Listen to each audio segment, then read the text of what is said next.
Assalamualaikum warahmatullahi wabarakatuh. Perkenalkan, nama saya Muhammad Fajar Darfan dengan NIM 120 122 3022. Di sini saya akan menjelaskan tentang studi kasus mengenai managing growth at sportstaff.com dan juga tentang designing the production network at Cool Webs. Nah, di sini pertama saya akan menjelaskan tentang studi kasus managing growth at sportstaff.com. Berikut studi kasusnya. Sportstaff.com adalah perusahaan e-commerce yang didirikan oleh Sanjay Gupta pada tahun 2004 dengan tujuan menyediakan perlengkapan olahraga yang lebih terjangkau bagi anak-anak.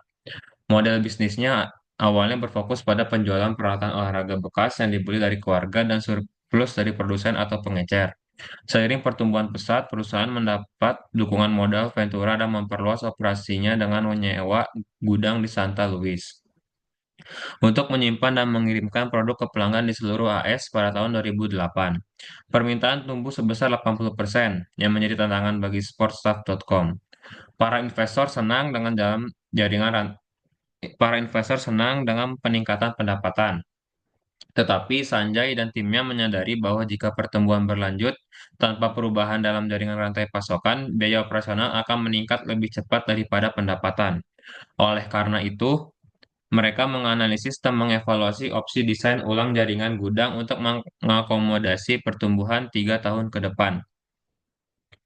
Beberapa opsi yang dipertimbangkan meliputi tetap menggunakan gudang di Santa Luis dan memperluasnya, yang lalu menyewa gudang tambahan di lokasi strategis lainnya seperti Denver, Seattle, Atlanta, dan Philadelphia.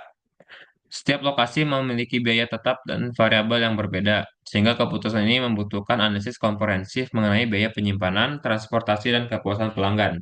Studi kasus ini menekankan pentingnya desain jaringan rantai pasokan yang efisiensi untuk mendukung pertumbuhan bisnis, mengendalikan biaya, dan meningkatkan layanan pelanggan. Keputusan strategis seperti lokasi gudang dan kapasitas penyimpanan harus seimbang antara efisiensi biaya dan respon terhadap permintaan pasar.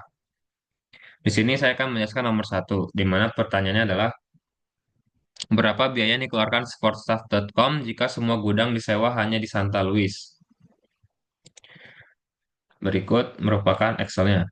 Yang pertama, didapatkan sesuai studi kasus di buku SCM, diberikan sebuah tabel dengan eh, lokasi yaitu Seattle, Denver, Santa Luis, Atlanta, dan Philadelphia, dan juga tujuan-tujuannya. Di mana biaya-biaya di sini merupakan biaya-biaya untuk 4 unitnya. Karena itu, di sini saya membuat tabel lagi dengan cost per unitnya untuk Seattle, Denver, Santa Luis, Atlanta, dan Philadelphia. Di mana di sini dua bisa kita lihat dibagi 4 hasilnya 0,5. 0,5.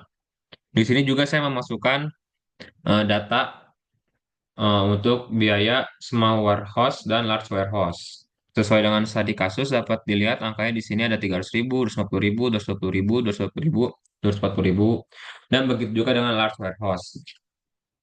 Berdasarkan paragraf pertama juga dimasukkan small capacity untuk warehouse itu adalah 200.000 dan small capacity adalah 2 miliar atau 2 juta dan large capacity-nya itu untuk warehouse itu 4 miliar. Ini data ini berdasarkan paragraf pertama di halaman 151. Nah, di sini saya juga memasukkan demand untuk 2008. Nah, demand di sini tuh caranya itu kita cari dengan memforecasting. Di sini saya sudah memforecasting untuk tahun 2008. Nah, berdasarkan studi kasus kan ada nih. Berdasarkan studi kasus dalam 3 tahun ke depan pertumbuhan akan meningkat 80%. Oleh karena itu, di 2008 ini saya kali dengan 1,8 dan hasil dapat 576.000 untuk kalian 310.000 dengan 1,8. 2009 juga begitu dan 2010 juga begitu. Untuk nilai demand forecasting. Lalu juga di sini ada decision variable. Di mana decision variable itu saya masukinnya tuh ngikutin dari cost per unit dari lokasi awal ke lokasi tujuan, dan juga saya tambahin di sini ada eh, variabel jika membuka small warehouse dan membuka eh, large warehouse, juga di sini ada total warehouse, yaitu rumusnya open small warehouse dijumlahkan dengan open large warehouse. Di sini juga terdapat kapasitas constraint capacity. Nah, rumusnya itu seperti ini, di mana lokasi tujuan dijumlahkan juga dengan open small warehouse-nya. Lanjut di sini tuh karena kita fokusnya di Santa Luis ya, sesuai dengan pertanyaan nomor satu. Di sini juga ada demand constraint atau unmet demand. Nah, tadi tuh di sini tuh nilainya tuh sama seperti di atas ini, 576.000 sampai 315.000. Namun karena saya menggunakan solver, di mana permintaan saya demand itu harus nol. Artinya demand itu terpenuhi di setiap wilayahnya. Di sini juga terdapat objective function, yaitu shipping cost, inventory holding cost, warehouse cost, shipping cost, recop. Di mana shipping cost ini rumusnya adalah sum product dari cost per unit dan juga eh, decision variable untuk setiap lokasinya. Lalu ada inventory holding cost, ini mengikuti rumus yang ada eh, di Sadikes di buku. Itu 475.000 dikali di sini sum dari J16 sampai J20, di mana J16 sampai J20 ini adalah total warehouse yang akan dibangun. Juga ada sum dari eh, penjumlahan dari total demand. Begitu juga ada warehouse, kita menggunakan sum product. Rumus ini juga ada di study kasus dan ada shipping cost recop. Nah, berikut hasil dari total cost apabila kita hanya menyewa gudang di Santa Luis, yaitu total cost ada 1.857.100. Berikut merupakan detail dari solver yang saya gunakan. Nih, merupakan detailnya nih. Seperti ada open open large source tuh saya masukin bahwa mereka itu adalah binary karena merupakan sebuah perusahaan pabrik.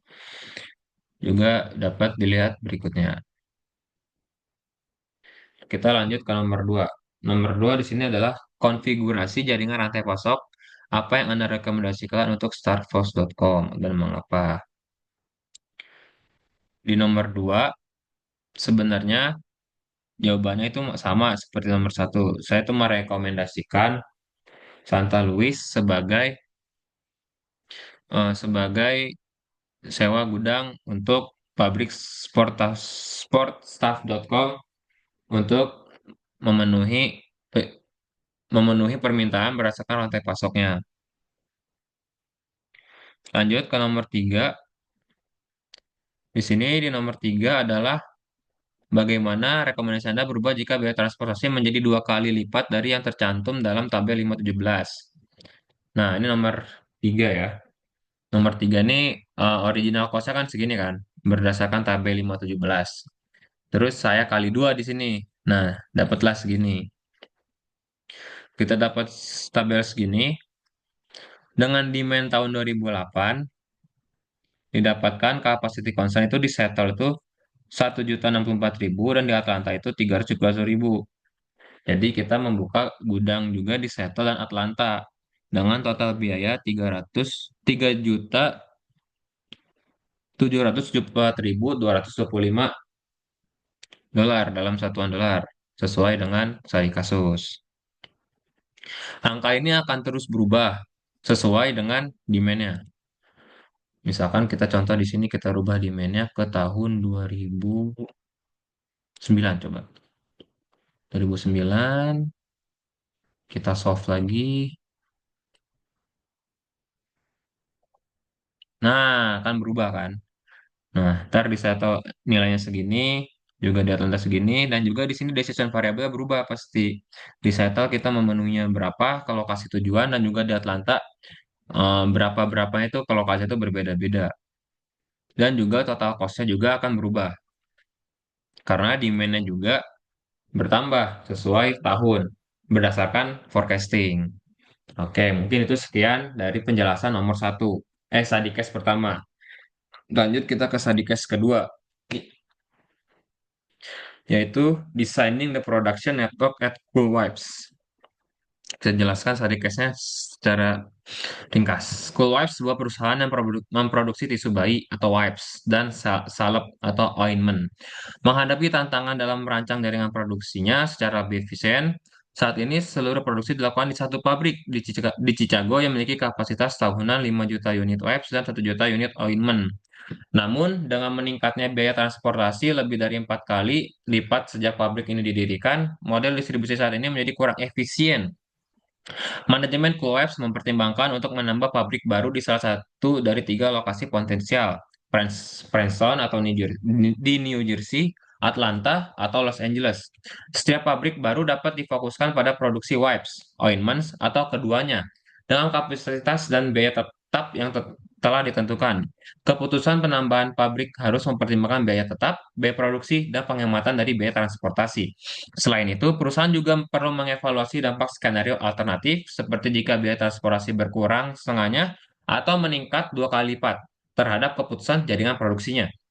Jika Coolabs dapat mendesain jaringan produksinya dari nol tanpa pabrik di Chicago, maka perusahaan harus menentukan lokasi optimal untuk membangun satu atau lebih pabrik guna meminimalkan total biaya operasional. Keputusan ini bergantung pada keseimbangan antara biaya transportasi dan biaya produksi, serta bagaimana distribusi produk dilakukan untuk memenuhi permintaan secara efisien. Nah, pertama saya akan menjelaskan soal pertama, atau soal nomor satu. Soal nomor satu diminta berapa total biaya tahunan jika seluruh produksi tetap di pabrik Chicago.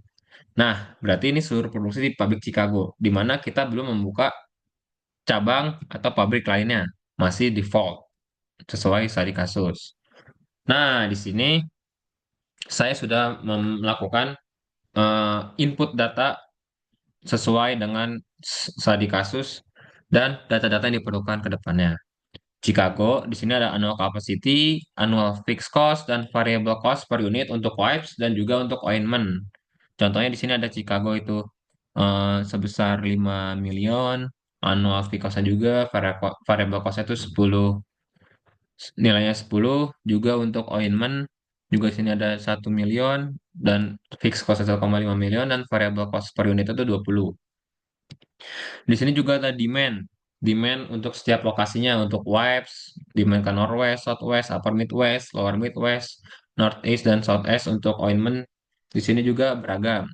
Di sini saya menjumlahkan semuanya, yaitu didapatkan untuk wipes itu nilainya adalah 4.500.000 dan untuk ointment itu 515.000 itu untuk demandnya. Di sini juga saya memasukkan data transportation cost, di mana Chicago, Princeton, Atlanta, dan Los Angeles dengan tujuan-tujuan lokasinya tuh berbeda-beda. Di sini ada 6,3 dolar dari Chicago ke Northwest, dari Atlanta ke Northeast atau ada 4,04 dolar dan beragam. Nah, di sini saya memasukkan data di mana perhitungan yang dibutuhkan untuk soal total biaya per bulan tahunan di pabrik tetap di pabrik Chicago. Jadi di sini saya masukin pabrik di Chicago aja nih. Di Northwest, website tuh berapa? Di sini masukin demand-nya, masukin sama kayak di atas di tabel demand dengan plan-nya open-nya itu satu kan. Chicago doang kan sesuai dengan studi kasus. Di sini didapatkan capacity life-nya dengan rumus annual capacity dikali dengan jumlah pabrik dikurangi sum atau jumlah dari total demand. Didapatkan capacity limit itu segini, dengan demand serve-nya itu terpenuhi semuanya sesuai dengan sum di sini. Juga saya lakukan di ointment, mendapatkan nilai segini. Nah, untuk total cost-nya itu sebesar 87.961.400 rupiah. Nah, itu untuk total cost apabila pabriknya hanya di Chicago. Lanjut ke nomor 2, yaitu nomor 2 adalah apakah Anda merekomendasikan penambahan pabrik baru jika ya, di mana sebaiknya pabrik dibangun dan ini produksi apa yang harus disertakan. Nah, di sini saya mengecilkan mengecilkan si unitnya. Jadi kan terlalu besar ya. Jadi saya All demand and capacity saya unitnya R in thousand. Saya jadi kecilin aja biar angkanya tidak terlalu besar. Namun di sini solver saya mengalami permasalahan, Pak. Di mana solver saya di sini seharusnya total cost itu nilainya itu sudah benar, Pak. Rumusnya, Pak. Nih, sum produk semua. Aduh, ya, sorry, sorry. Nah, di sini juga sama, Pak, sebenarnya, Pak. Udah benar nih, kalau sum produknya itu sama. Soalnya di sini keluar nilainya. Namun di Q2 ini, solver saya tuh mengalami masalah. Jadi nilai itu cuma segini, di mana nilainya benarnya itu harusnya 86.315 dolar. Di sini solver saya mengalami masalah, di mana seharusnya di plan plan atau pabrik untuk produksi wipes-nya itu harusnya saya masukin binary, namun si Excel menolak di sini nih. Nah, binary. Nah, saya tidak paham untuk ini. Jadi eh, untuk nomor kedua itu total cost-nya itu jawabannya 86.315 rupiah. Jadi intinya di sini eh, untuk nomor dua, pemindahan atau penambahan pabrik sangat direkomendasikan karena dapat dilihat bahwa di sini nih saya udah menulis bahwa nilai nilai nilai asli atau nilai tambahan buat jawaban nomor dua, saya di sini saya masukin secara manual, Pak, dengan total cost 86.000 ini. Nih, dapat dilihat ketika kita membuka pabrik di Los Angeles dan Princeton, jadi nambah dua cabang di Princeton dan juga di Los Angeles untuk pabrik wife itu. Jadi kita mendistribusi demand. Jadi total cost itu tetap turun, tetap terjaga biaya operasionalnya. Dapat lihat di sini, saya membuka dua cabang. Selain di Chicago, saya membuka cabang di Princeton dan Los Angeles. Namun untuk ointment, saya tetap cabang cabang Chicago saja. Mungkin ini juga karena untuk memenuhi demand yang tidak terlalu banyak seperti dengan demand yang ada di webs. Karena di saat di kasus ini permintaan tisu basah itu lebih banyak daripada minyak. Jadi untuk tisu basah di sini eh, membuka dua pabrik baru di Princeton dan Los Angeles dengan total costnya 86.315. Nah, untuk Q3 juga di sini kan diminta eh, jika Matt bisa rancang produksi baru di nol tanpa ada pabrik di Chicago, bagaimana sebaiknya jaringan produksi, kan di sini juga di-mention ya.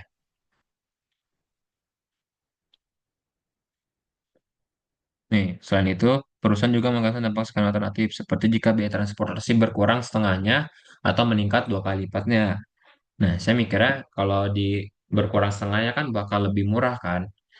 Makanya di sini saya membuat tabel baru di mana kalau si transportation cost-nya itu saya bagi dua, saya kurangin setengahnya. Yang tadi 6,32 nih, ini original cost-nya di sini. Saya kali 0,5, hasilnya segini. Dan didapatkan nilainya lebih kecil, Pak. Bahwa total cost itu turun menjadi 74.282,70 dengan cabang eh, jika Chicago tidak ada kan sesuai tadi kasus, di mana di sini ada pabrik di Princeton, Atlanta, dan Los Angeles. Berikut merupakan data-data distribusi demand untuk setiap lokasi dari pabrik. Nah, untuk ointment juga tetap sama seperti sebelumnya, itu di Chicago dengan pabrik satu. Intinya, skenario terbaik adalah dengan membagi setengahnya, membagi nilai transportasi menjadi setengahnya, atau dikali 0,5-nya. Jadi di sini didapatkan total cost 74.000. Diikuti juga dengan penambahan cabang atau pabrik untuk pabrik tisu. Mungkin sekian dari saya. Mohon maaf apabila ada kesalahan dan kekurangan. Wassalamualaikum warahmatullahi wabarakatuh.